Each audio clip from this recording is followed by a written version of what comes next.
It's currently 7:30 a.m. in the morning on Valentine's Day. Happy Valentine's Day to everyone. I love you all. I don't have a significant other currently, so you're the only person I can really give my Valentine's love to, and a few other people I text in an ironic way, but we won't get into that because that's just sad and depressing. It's 7:30 in the a.m. and I'm recording this now because I have about an hour to kill before I have to do anything serious and proper with my day. The sun is rising. It's still quite.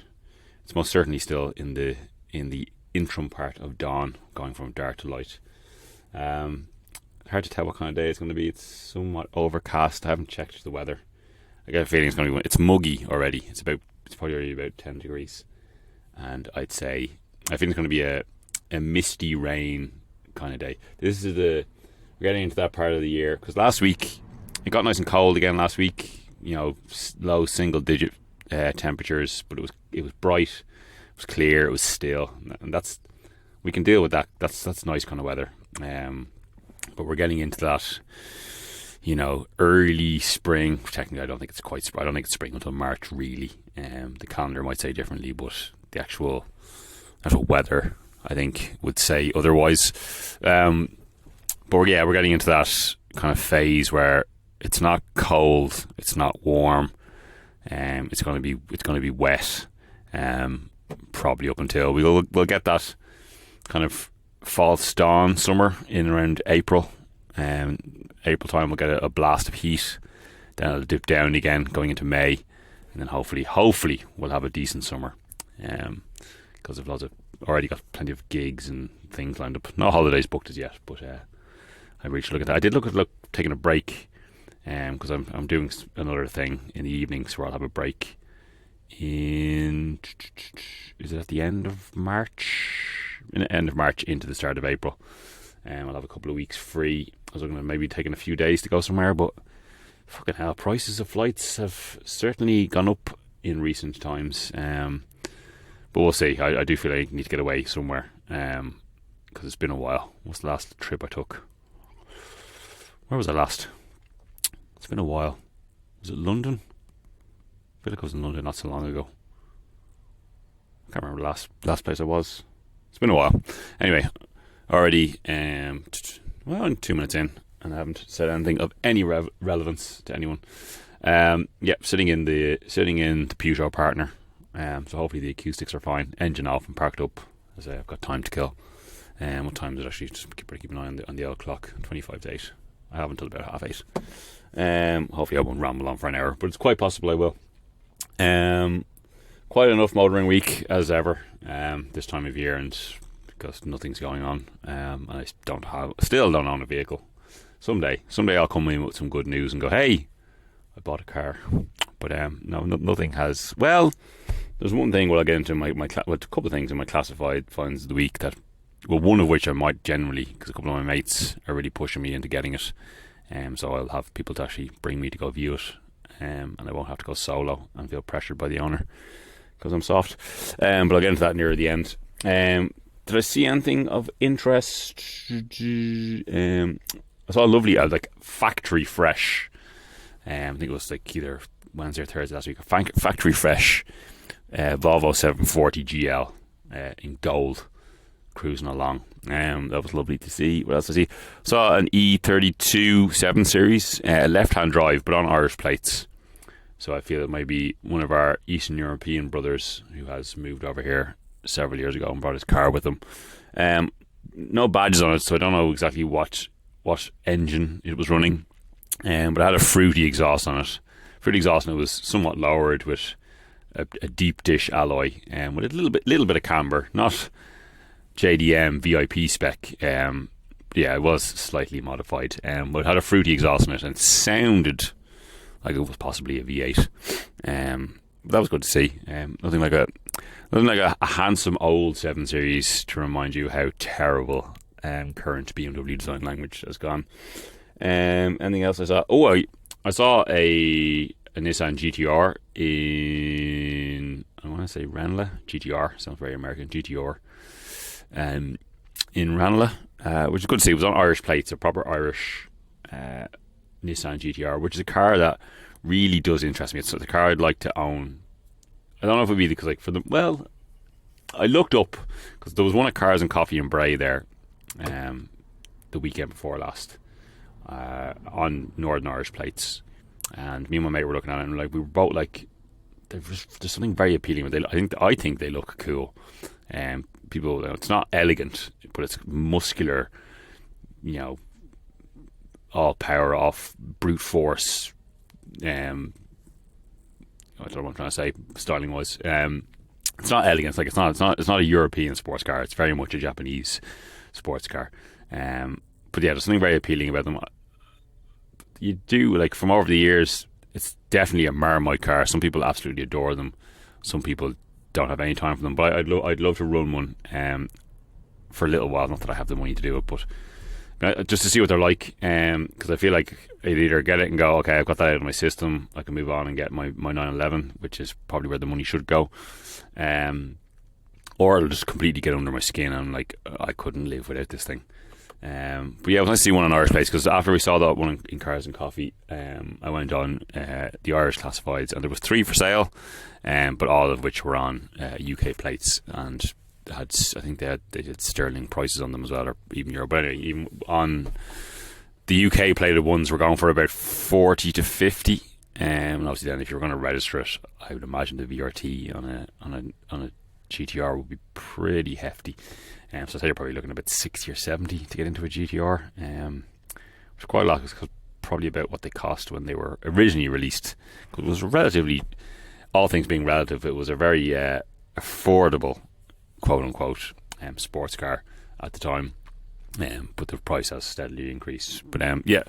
So, and then probably the highlight of my week of things I saw while traversing the world was a Saab 9.3 Turbo X estate. Again, on Irish plates, which is just brilliant. If you're not aware of the Turbo X, it's peak Saab 9.3, 2 litre turbo, or is it 2.5 litre? I should know these things off the top of my head. But I think it had close enough to 300 brake. Hang on, I'm going to have to look up the exact stats. But peak Saab 9.3, and the fact that it's in a estate as well, because it did come in a saloon, was amazing. It's probably got one of the Saab are great at wheels, full stop, but the wheels on the Turbo X are probably peak Saab wheel. I couldn't tell because it was cruising along in traffic ahead of me, and we both went our separate ways. So I couldn't tell if it was a manual or an automatic. Probably an automatic. If I was a guessing man, but either way, I'd still have one. So it's a 2.8 litre V6, 280 brake, 4-wheel drive, Saab estate car. I said it can be had with a manual, but it was probably an automatic, because most of them are. I'm looking at an ad here on Pissnheads back from 2021. It's a Turbo X estate. It hasn't got the actual Turbo X wheels in it. It's got a more just higher end, either 9.3 or 9.5 Saab wheel. Look well, but you need the actual Turbo X wheels. But this one's actually a manual. How much was this going for at the time? They mentioned the price at 112,000 miles on it. Sport wagon, as they call the estates. Don't mention the price in the ad. 5695, and I had 110,000 miles on it, 112,000 miles on it in 2021. I assume the ad is no longer there. No, it isn't. But yeah, that was what I saw during the week in the world of the cars. Look up the Saab Turbo 9X. Turbo 9X, 9.3 Turbo X. Just have a look at the wheels even. The wheels are just, they're so cool. They're like the three spoke, I suppose, technically, but kind of 6-spoke. Very Saab like wheels, if that makes any sense. But yeah, just check them out if you're not aware of them. Rambling on, 9 minutes in, talking absolute bollocks as ever. I'm going to talk F1 now, because we're in the midst of the car launch season. Just for pre-season testing. Pre-season testing will be next week. I think it's Wednesday, Thursday, Friday of next week. in Bahrain, and then the following weekend the season will begin with the first race. It comes around very fast. But so when I did record, it was Bank Holiday Monday. I think I last recorded.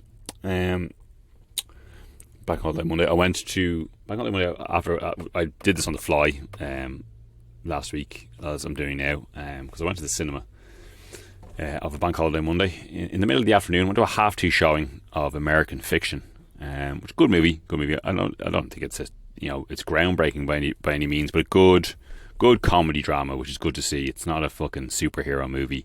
It's not some convoluted fucking overly artistic wank. There's a good comedy drama. Great performances. Jeffrey Wright is the lead. The actor who plays his brother, I can't remember, is great. Loads of great acting in it. Some very funny moments in it, and heartwarming, and a clever ending.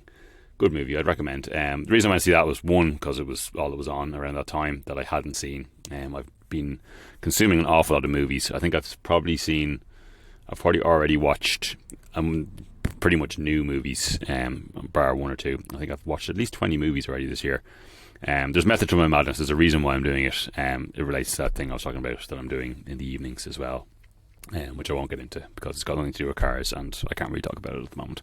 But yeah, I don't know why I'm talking about the cinema, but it's just I got sidetracked by what I was doing last Bank Holiday Monday. But one thing I will say, okay, admittedly it was a bank holiday, so most people were off work, but at 2:30 in the day, at a movie that's probably not the number one choice, consider there's an awful lot of great films out at the moment.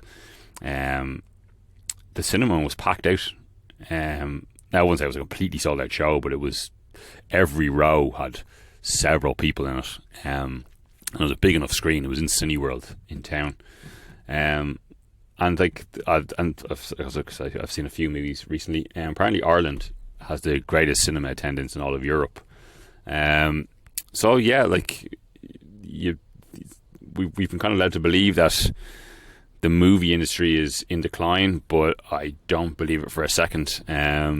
People are still going to the cinema, clearly in high numbers, and Ireland being a proponent of it specifically. Because I think people like watching movies. I personally like the cinema experience, although sometimes you can get fucking arseholes who just have no social awareness and just talk and make noise. But whatever, I still love going to the cinema. I don't know why. Yeah, cinema's thriving. That's how I bring that up. But afterwards, I met a couple of friends, and we went to PMax. I was actually at PMax again at the weekend, because PMax is now, because it was the day before, it was due to close down, that I went in at the weekend, which is sad, because PMax in Dublin is probably one of my favourite pubs. Played good, had that kind of old dank vibe, similar to, say, like a Whelan's, that kind of thing. Played good, like, rock indie music, great plethora of beers and drinks and ciders and etc. But it's shutting down, probably because I'd imagine the rent on the building they're in, it's on the corner of, it's the opposite, diagonally across the road from the Hairy Lemon. It's up there at the top of Drury Street. So I imagine either their lease was up, or it became too expensive, or whatever. Several reasons. But it's going to turn into a restaurant in a few weeks' time. So I had to go in there and have a few pints and say goodbye to my favourite pub. Gone completely off topic. I was talking about, because it was Bank Holiday Monday was the last time I recorded this on the fly. And on that day, there was we'd already had the Haas, which again was just a render. It was more just a launch of their livery, which was similar-ish to how it was last year. Couldn't take too much away from it, other than like everything, the design is converging towards the Red Bull philosophy, especially around the side pods, which kind of happens near the end of a set of regulations. There's still 2 seasons, this one and next year, before things change, but we're getting to that point where everyone's kind of agreeing what is the correct direction to go with this current set of regulations. So Haas had already been released. I think they did theirs on the Friday previous. Then the day I recorded, we had, was it Williams and Sauber Steak Kick, or whatever the fuck they're calling those were the two we had, wasn't we? So Williams, again, not a massive change to their livery. It's blue and black with a Duracell battery on top of it. Not a whole lot to take away from the car, because it was, poorly lit renders. And again, no change to driver lineups and stuff like that. The Sauber, because obviously now they've dropped the Alfa Romeo sponsorship. It's going to be called Stake F1 Sauber in places where they're allowed to have gambling advertisements, and then I think it's going to be called Kick F1 in a few countries where they can't do that. So yeah, they don't have the Alfa Romeo livery anymore, so it's fluorescent green and black. They're one of the teams that has pared back a lot of paint to probably save weight, which is odd because when these new regulations came in, Alfa Romeo were actually they were the first team to get down to the weight limit. But maybe they seem to have fallen backwards as the cars developed. I don't think it's a particularly nice livery. It'll certainly stand out. The fluorescent green, it doesn't look like anything else.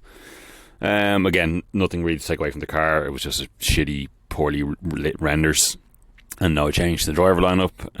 They're hoping to take a step forward, but they didn't exactly have a great season last year. So I wouldn't expect a whole lot from Sauber. They finished second last. Yeah, they finished just behind AlphaTauri, I think. It was close between AlphaTauri and Sauber at the end, because I know Haas was dead last. So they were either third from bottom or second from bottom. I think pretty sure they were second from bottom. So I think they're hoping to kind of push forward and touch on Williams and maybe even tickle the back of Alpine. But again, we'll get into Alpine in a second. They're looking to take a step forward. Yeah, so we've had Alpine again. Very little chain, same driver lineup. The livery is similar enough, but again, they've peeled back a lot of the paint. They're doing again what they did for the last couple of seasons. They're going to have a special pink livery as part of their title sponsor, BWT, who are pink or water filters.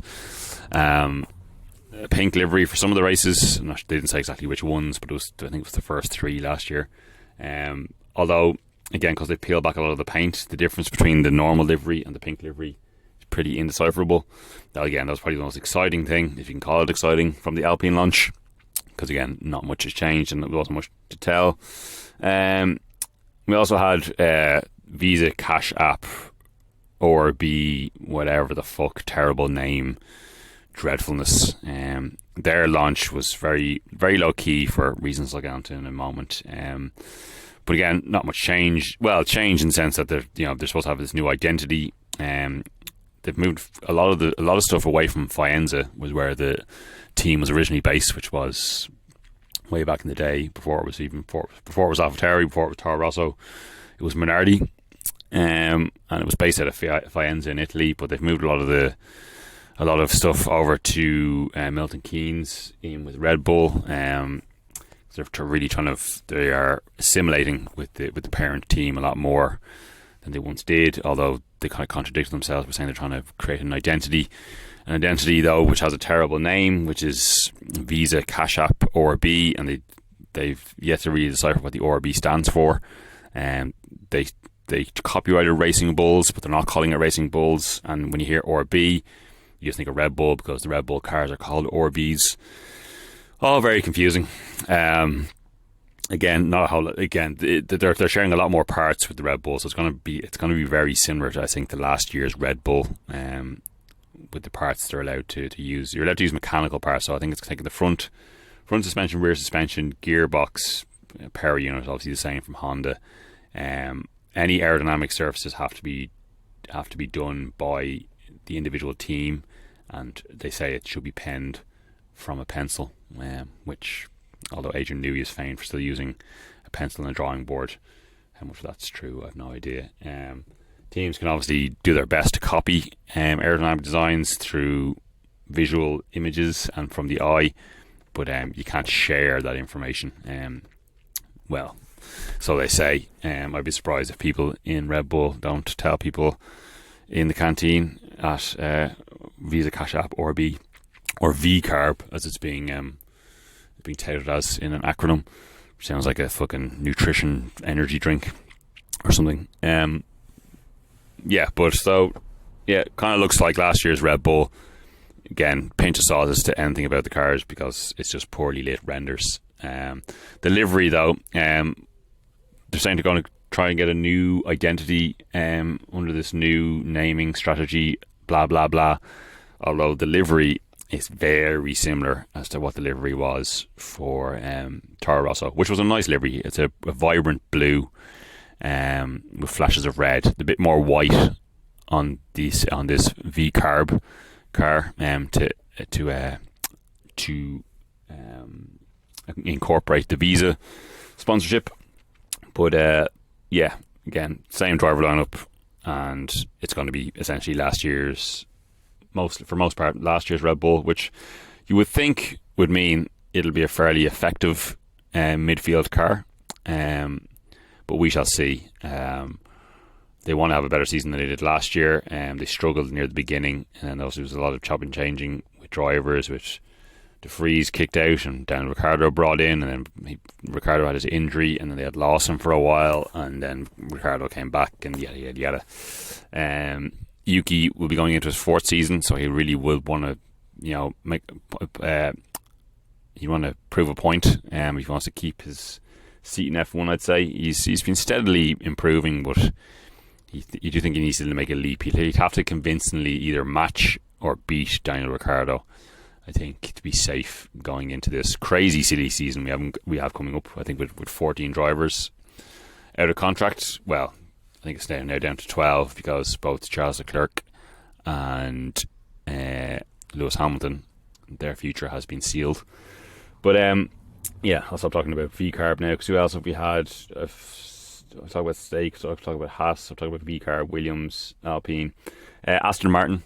Again, not much to be taken away from the actual launch of the car. It's going to be very much an evolution of last year's car, you'd have to assume, because they did start off the season well, ended relatively well, had a bit of a downward patch mid second half, because they tried some updates which made the car go backwards, and they kind of reverted back to the old spec, and then kind of brought them back into line. They started off the season strong. They were pretty much the second best team at the start of the season last year, but that was one partly due to having Fernando Alonso, who is arguably the best driver in the grid at the moment. Again, there's a lot to be said there in that debate, which we won't get into. But also the fact that, they had a decent car, but it was more competitors around them. Mercedes, McLaren, Ferrari didn't start off the season quite as strong as they eventually finished the season as. McLaren obviously took a big leap, and then Ferrari and Mercedes also moved forward as the season went on, and Aston kind of stagnated. But they'd want to at least, I think they'd want to, because they lost out on 4th in the end to, I think, didn't they, to McLaren, by a point or two, or did they? No, again, I should know this stuff off the top of my head, but I think they'd want to be knocking on the door of strong podiums and maybe even sniffing at a win here and there, if the opportunity arose. Although it'll be hard. It'll be hard to imagine a season where Red Bull still aren't going to dominate, but we shall see. Because Fernando is one of the several drivers who's up out of contract at the end of the year. Obviously, he's been asked what he thinks. He quite funnily did come out when he was asked initially when he was asked about the Lewis Hamilton move to Ferrari. He was like, I don't care what Lewis Hamilton does, but he kind of softened that answer as the interviews went on through the day. You'd have to think if he is going to stick around, he'll want something once. Well, unless Aston bring out an absolute barnstormer of a car this year and they're at the front of the grid, you think he'd want to move on to somewhere where he will be at least have a whiff of success, and that Mercedes drive that's been vacated by Lewis would probably be the one. Apparently, from what I've heard from the chatters of the journalists, he's not plan A. He is certainly on the list of people.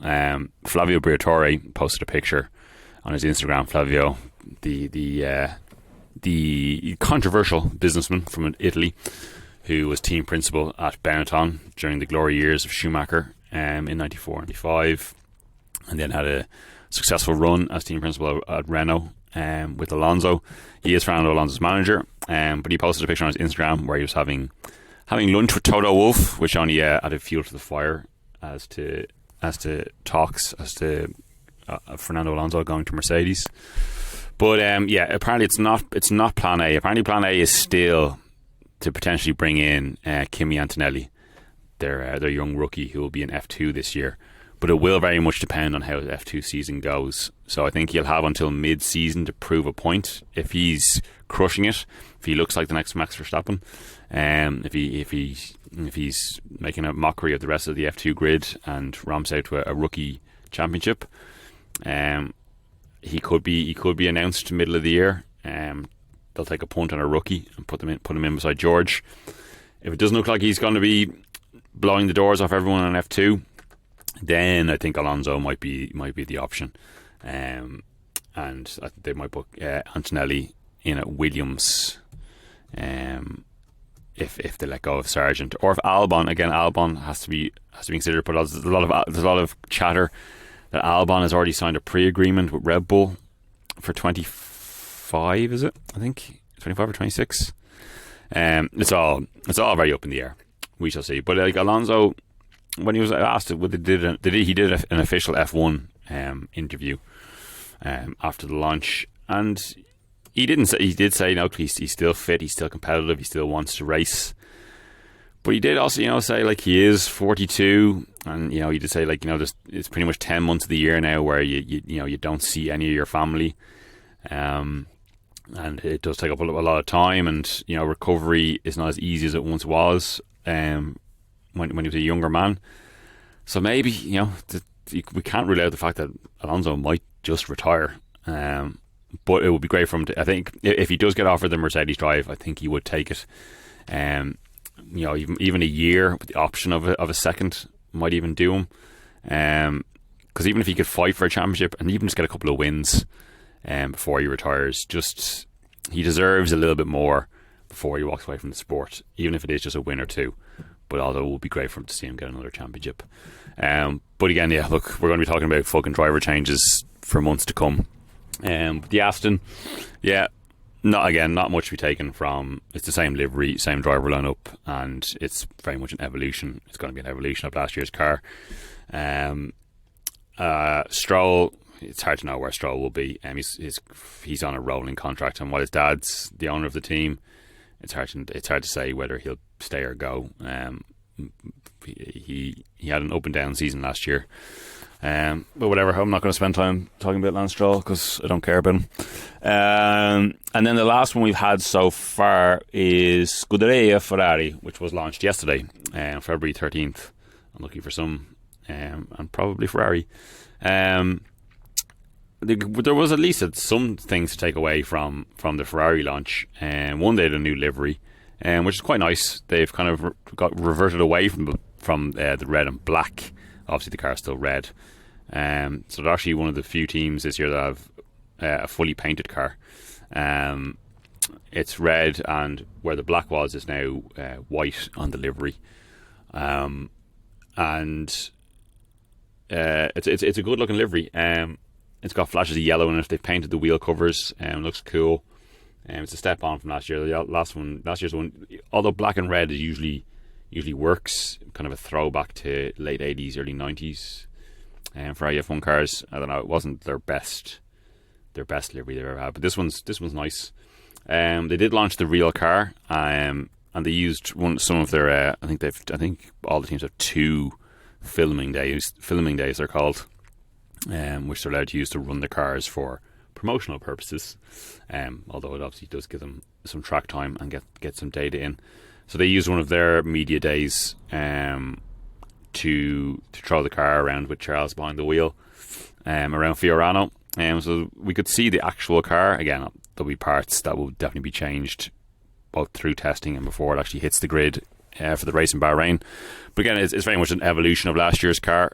They did seem to be making gains throughout the season, and near the end they certainly were. They were fighting for second. They lost out just to Mercedes, although I do think Ferrari probably did deserve second.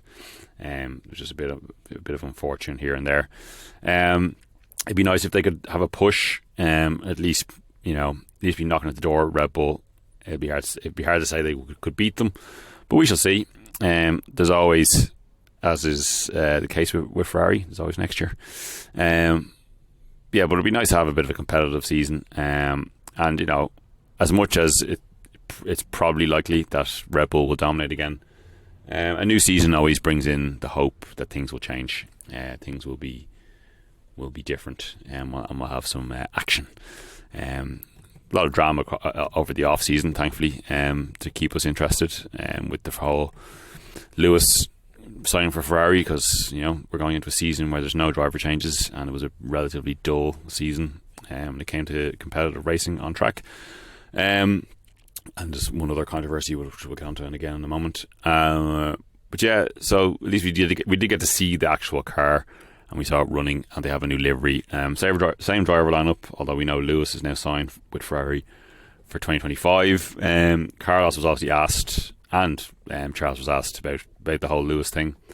Charles is very magnanimous, saying he's very happy to see Lewis coming in. It's great for him. It's great for Ferrari. And he says he has a good relationship with Lewis, and he's relishing the challenge. But he also did say he respects Carlos, and he didn't want to talk about it too much. And he has a great relationship with Carlos and a lot of respect for Carlos. And he's very much focusing on this year and this final year with Carlos. And Carlos was quite magnanimous as well, going, "Hey, look, I've had my stint at Ferrari. I don't particularly want to leave, but I understand." He understood, like, if a 7-time world champion knocks at the door of Ferrari, they can't say no. And he's keeping his options open, because he does know he's still young enough to have at least another decade, if not more, in Formula One. So yeah, he didn't hint that he has anything definitive lined up as yet, and that he's very much focusing on this final year with Ferrari. So he's staying upbeat, but I'm sure inside he is a bit peeved about the whole thing. But interesting enough from Ferrari today. So by the time you probably listen to this and this goes live, there are 2 launches today. We have McLaren and Mercedes. Not expecting a whole lot from them. McLaren had a great second half of the season last year, and they'll be hoping to continue that. And Mercedes will certainly be hoping to make a step forward. Although they did finish second in the Constructors' Championship last year, it was shaky to say the least. They only just managed to get it in the final race, and I say Ferrari probably deserved it over them. It'll be interesting season, knowing that their star driver is leaving. But again, I'm sure it'll all be like, I'm focused on this year, blah blah blah blah blah. It'll be like, they did say they'll be making a lot of changes to the car, because the concept they've been going with has been what's been holding them back in this cycle of regulations. They've made tweaks here and there, but they haven't quite got on top of it as yet. And then the final of the bunch of car launches ahead of preseason testing will be Red Bull tomorrow on the 15th, which will possibly be somewhat low key. You wouldn't imagine there'll be massive changes to the car, it being the dominant force for the last couple of years, especially last year. Same driver lineup, although Perez will definitely be on suicide watch. But sorry, that's terrible use of the word suicide. I apologise if that offended anyone. But it'll be a low key affair, as was the Visa Cash App Red Bull, whatever the fuck it's called, launch, because there's the lingering issue in the background with Red Bull of this controversy. I can't remember if I touched on it last week. With Christian Horner is subject to an internal investigation for inappropriate behaviour. A complaint made by a staff member at Red Bull. What exactly are the details of this inappropriate behaviour is not clear. Where it stemmed from isn't clear, and what the outcome as yet is not clear. Friday just gone, there was a meeting which apparently went on where Christian Horner was interviewed for 8 hours. And there was no conclusion made apparently as to what happened and what will be done. So it's still very much up in the air, and I don't think we're going to get any resolution before tomorrow. So you have to assume Christian Horner is not going to be at the launch of the car tomorrow. I'm sure the media are going to be asking questions, which I'm sure will be awkward, but I'm sure they'll have had the PR teams, training the drivers and staff as to how to answer the questions. But interesting times, a bit of instability at Red Bull, who've been dominating for the last couple of seasons, and you'd have to assume they will continue to do so with Max Verstappen. But stuff like this can rock the boat. Christian Horner, it's hard to know what the outcome will be, but can he continue regardless of the outcome? He's been the only team principal at Red Bull. He's been there for 19 years, and he's been very much been instrumental in the success that they've had. 4 World Championships with Sebastian Vettel, and now 3 with Max Verstappen, and then I think 2 constructors in this cycle, and 4 during the Sebastian Vettel era. So a successful and very integrated part of the Red Bull family and team. It's all very open in the air. Dietrich Mateschitz, who was the owner of Red Bull, and who was the driving light in everything that Red Bull did, and passed away a couple of years ago, and it's been all kind of change. So yeah, it'll be interesting to see what the future is for Christian Horner and Red Bull, and whether it'll have any effect on them. But you have to assume either way they'll still be top of the tree for the season, because Max Verstappen, water off ducks back when it comes to anything other than driving the car for Max. So yeah, but we shall see. It might upset the apple cart enough for things to change. I've been rambling on now for 36 minutes, talking absolute nonsense as ever. So that's all the Formula 1 chatter really. So last couple of launches, and then we have pre-season testing next week, so we'll have more shite to talk about. I might hold off doing a podcast until after pre-season testing, so I actually have some data and intriguing things to talk about, rather than just nonsense about car launches, which I've spent 20 minutes talking about and not really said anything. So maybe I'll wait until the Friday evening to record the next podcast after pre-season testing has concluded and we have some stuff to talk about. The car world itself, where am I at? What time is it? It's 8:10, so I have to start wrapping this up soon enough. Stuff that's been happening in the car world. Obviously, there was, along with the launch of the Formula 1 car, Aston Martin also showed off the new Vantage, which has a new front end, and it has a very kind of DB12-esque interior, which is all good things. The front end of the previous Vantage was kind of a controversial topic. The first one they brought out, people were kind of like, I liked it. It was kind of a Marmite thing. And they offered a different front end because it was so controversial. You could have an option of 2, a more kind of traditional looking front end. So this new one, the rear end is quite similar, but they say everything from the A-pillar forward is different, and obviously the interior is different. And the twin turbo Mercedes sourced V8 is now putting out 650 something horsepower, I think it is, which is a big leap from the last car. It's a good looking thing. I've always liked the Vantage. It's the small, squat, muscular Aston. If I was having Aston, I think I'd have a Vantage. Their styling department is certainly up the game in the last kind of couple of model cycles. The DB12 is a handsome looking thing. The DBS was a great looking thing. Again, Aston Martin's one of those brands, either you love or you hate. I like it. Again, would I have one over, say, like an equivalent, Porsche or Ferrari? Hard to say. The first generation Vantage is a car I really love. It's a very elegant, beautiful piece of design.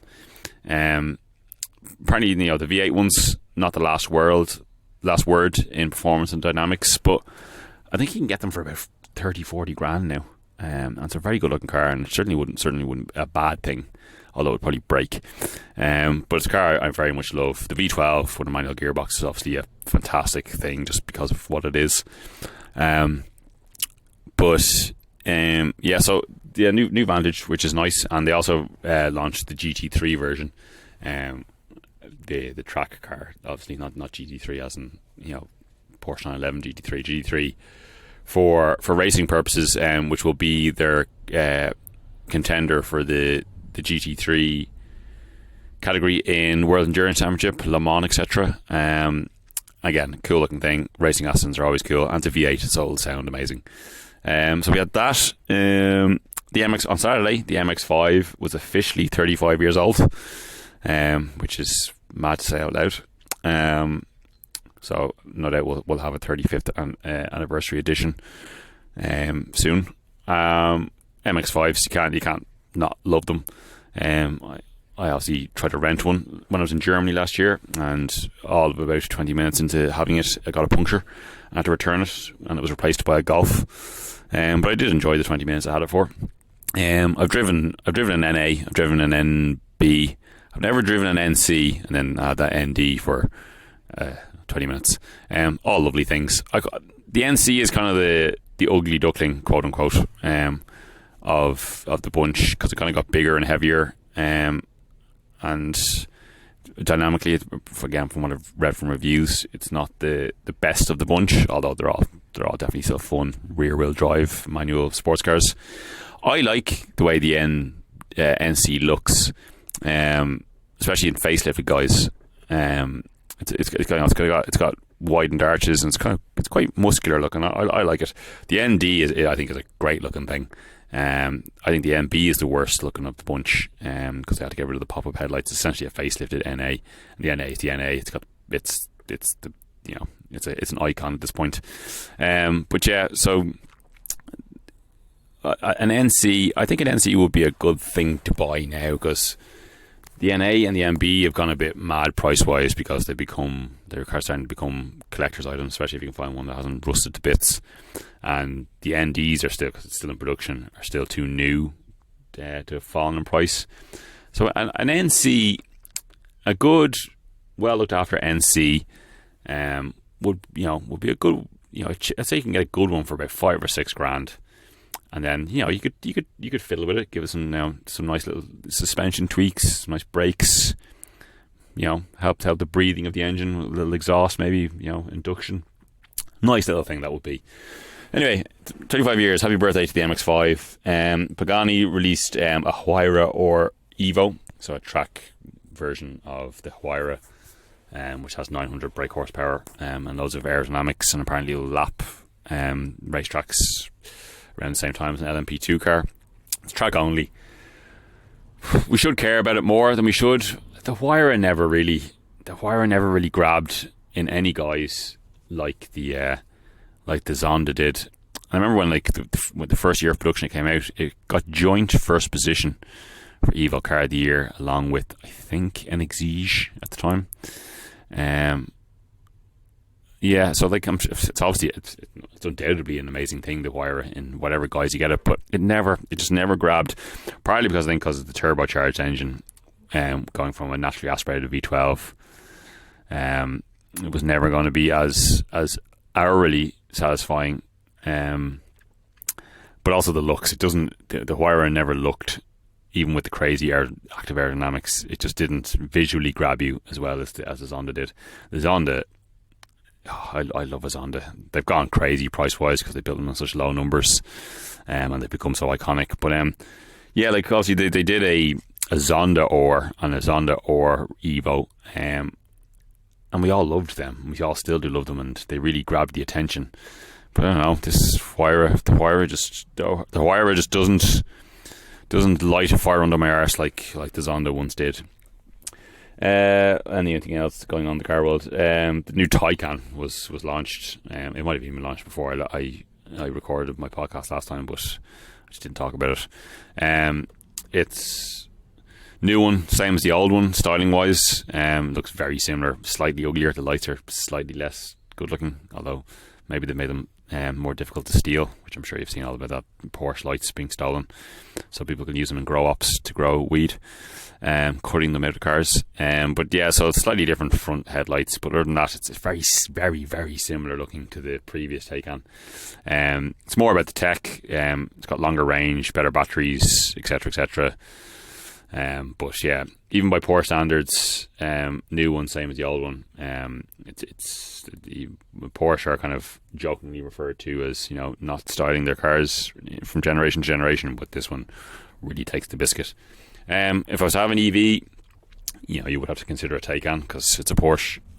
But I don't have a couple of $100,000 to spare, and that's also, it's interesting times for electric vehicle, something I'll talk about again now in a moment. But sales have not been great of recent, and there is an awful lot of second-hand first generation Taycans on the market for a lot less money than they probably should be.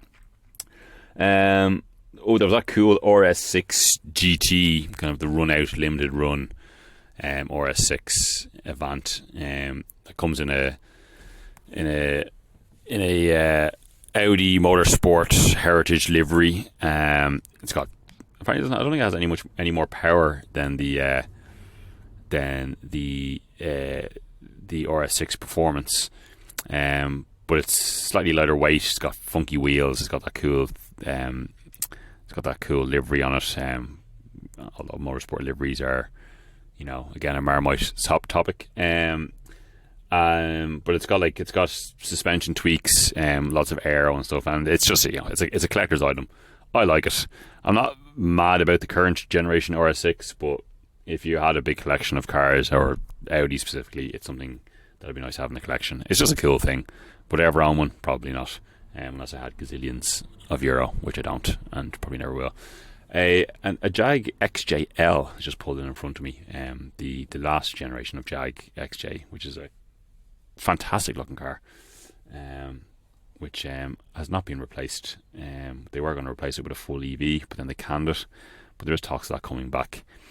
You can pick up those XJs, again, all things being relative, for not that much money. Don't know if I'd have a long wheelbase one. This man looks like he's just, judging by his demeanour and the things he's taking out of his boot, I'm going to say he's a medical rep of some sort, because I'm quite near Vincent. He's getting in the back seat of his car. He must be having a meeting, a backseat meeting, because he's gone into the back seat with his laptop. Completely off topic. And then last couple of things. New Mini Cooper S launched. So it's still a petrol powered turbo, 2-litre turbo. 200 and something, probably nudging 300 horsepower at this point. Hot hatch styling. The new styling of the new Mini, I think, is quite nice. It's kind of like clean and fresh, but that clean and fresh look doesn't really lend itself to the sporty Cooper S version very well. It's going to be automatic only, which is sad, because we're all going to miss the manual gearbox when it inevitably completely disappears. Although BMW have now launched the Z4 with a manual gearbox, the hand shafter, I think it's called. You can have it as an option. It's obviously the same gearbox that they stuck in the Supra, them sharing the same drivetrain. So you can only get the BMW Z4, the manual, in a spec of, I can't remember, is it Alpine green? It's a green paint and a cognac leather interior, which is a nice spec, but it's odd that you can only get it in one spec for some reason. I think you're going to pay extra for the manual gearbox as well, which is the way things are. Because BMW are still offering manuals, but they're definitely an afterthought, and you have to pay for them now, because they don't really want to sell you a manual. But where I was going with that, another hot hatch, I use the term lightly, hatchback. There's an updated Puma ST, which is the only kind of small performance Ford you can buy now, because the Fiesta is no longer in the world. They get an updated version, a little bit of power, a little bit of tweaks here and there, chassis wise. But again, that will only be coming with an automatic gearbox. No more. The manual hot hatch is really becoming a thing of the past, because the Mark 8.5 Golf, that's not going to be offered with any manual gearboxes. Because I was reading a thing, the Mark 8 Golf GTI, a total of 5% of them were ordered with manual gearboxes. So we can bemoan the fact that, they're getting rid of manual gearboxes. Oh, what about us driver enthusiasts? Well, unfortunately, market dictates. If people aren't going to buy them, they can't justify the cost of developing and building them. So, unless they transfer that cost to the consumer. But is anyone really, are the majority of people going to spend, because it could end up being like a €1,500 option to get a manual gearbox, when the DSG that Volkswagen put in their vehicles is quite competent. I would still have a manual if I could, but I'm not in the market at that level anyway, so what the fuck does it matter what I think? God, I'm rambling on. Fucking 50 minutes in. Jesus Christ. So I'll start wrapping this up. I'll talk about this briefly. I put up a written piece last night, literally because I just wanted to kill time between getting home from work and before I had dinner. So I just spent an hour, kind of, as ever, poorly trying to dictate my feeling around the world of the car. Although some people did message me after I posted it, to say they agree and give their 2 cents.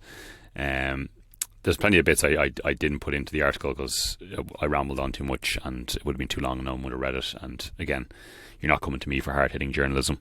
And again, as I said, I threw it together in an hour in between work and dinner. There's my excuse out of the way.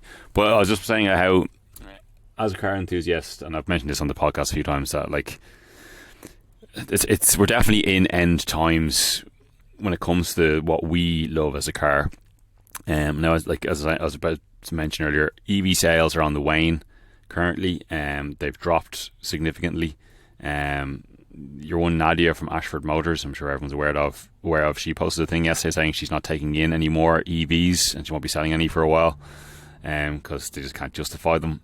The private sales are completely down. Most people who bought them are probably fleets, and there's a lot of them being now thrown onto the second-hand market, and they're being sold at way less than the market value was expected to be. And it's because people are hesitant about electric vehicles. Range anxiety is definitely still a thing. Charging infrastructure is still a thing. The fact that all manufacturers are now saying, they have much better tech coming down the line. So why would anyone get into an EV now when in a few years' time they're probably going to be able to buy a better, more what's the word I'm looking for? More accommodating electric vehicle. Some people they've gone to me saying, look, sales are down, and petrol and diesels are still here, and the whole 2035 thing is kind of being questioned, blah blah blah. Yes, and again, look, as I mentioned in the article, I'm being a bit ahead of the game, being a bit Clarkson 2009 when he was talking about the death of the V12 Aston Martin Vantage piece, which is tying back to what I was talking about a moment ago. But look, there's no denying the combustion engine is coming to an end. EU legislation, the environmentalist movement, which I'm not going to argue with. It's going to happen. Manufacturers are already starting to wind down production of combustion engines. BMW being one, they've stopped making combustion engines in Munich. So the change will come. It might not come in the next 5 years, but within the next decade, the combustion engine car will be phased out. We will be taxed out of using it. The cost of fuel will go up, and within a decade, electric car infrastructure will come on leaps and bounds.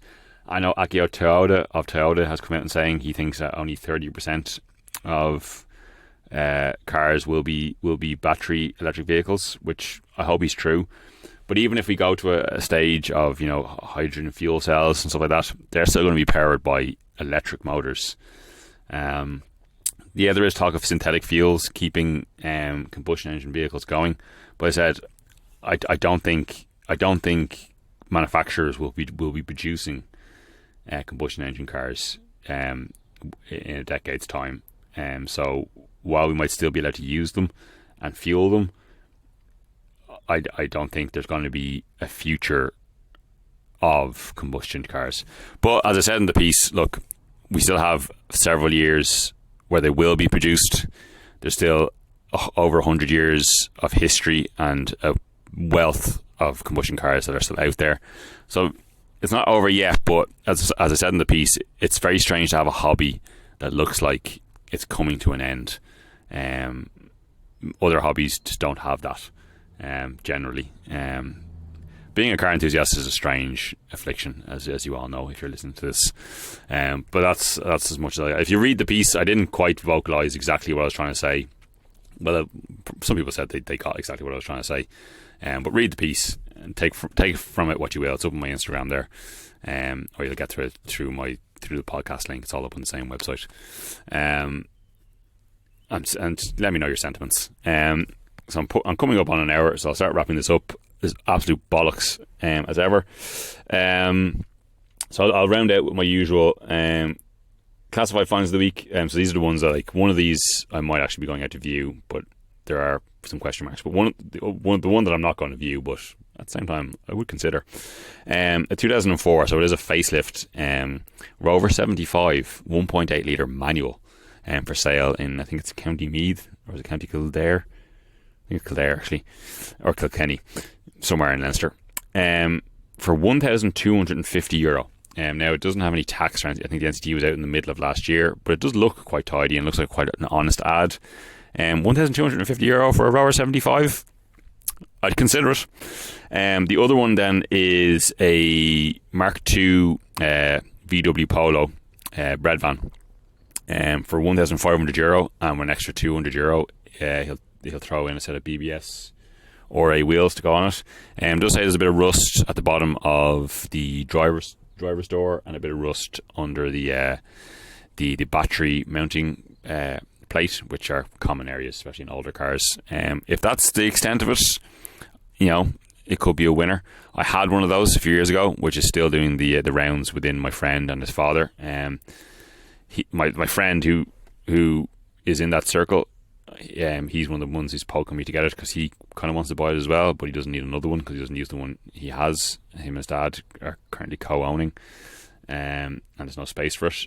I could do with a car, but the problem is I looked at insurance and it was not easy. Everyone goes, just get a classic policy, but to get a classic policy you have to have another car. A classic policy has to be a second vehicle, so this will be my sole car if I was to buy it. And for some reason, classic Polos specifically are very hard to insure.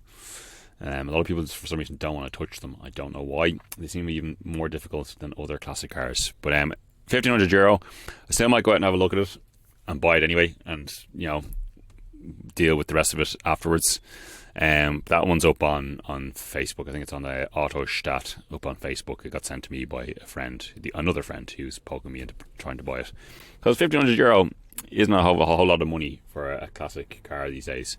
But then again, maybe that person is selling it, either one, because it is a rust bucket, or two, because they can't insure it. That's what my classified finds weeks. My YouTube channel, I'm going to recommend is something called Sabbatical. I think it's how you spell sabbatical, but it's Sabbatical, Sabbatical. I just stumbled across it last night. It's not a high budget YouTube channel. He has about 600,000 subscribers. It's a guy who essentially vlogs a travel vlog, but he goes to places that most people wouldn't go to, and vlogs. It's low budget. It's just one man with a camera, but he's going to interesting places. And I've only watched one of his videos, but I'm going to watch a few more of them over the next few weeks when I have a bit of free time. Because the one you put up last night was the second part. I watched the first part, but we'll go back and watch the second part. But rambling, he went to Eritrea, which is interesting because it's one of those very closed off countries we don't know a whole lot about. So it's an interesting one. Check it out, Sabbatical, for interesting travel vlogs. And then the music choice I'll go for, I've definitely recommended this artist and tracks from this album, but I'm going to recommend Killer Mike's most recent album. It's called Michael, his recent solo album. Killer Mike being a solo rapper in his own right, but also one half of the great Run the Jewels. But his most recent solo album, Michael, sweeped up a bunch of Grammys in all the categories he was nominated in for hip hop and best song and blah blah blah. So check that out if you're into hip hop, because Killer Mike is one of the best lyricist MCs out there at the moment. So if you're into hip hop, check that out. Well, I'll stop rambling now. I've talked absolute bollocks for almost exactly an hour now, and I do have to stop and do some real things with my day. Smash and grab, terrible as always. If you have a significant other, treat them well this Valentine's Day. If you've been listening to this, I love you as always, but be safe, be well. I'll talk to you again soon. Bye. And again, I'm recording this on the fly, so if there's any fucking bullshit at the start of the end, it's because I haven't been able to edit it on my laptop. Fuck you. Love you. Bye.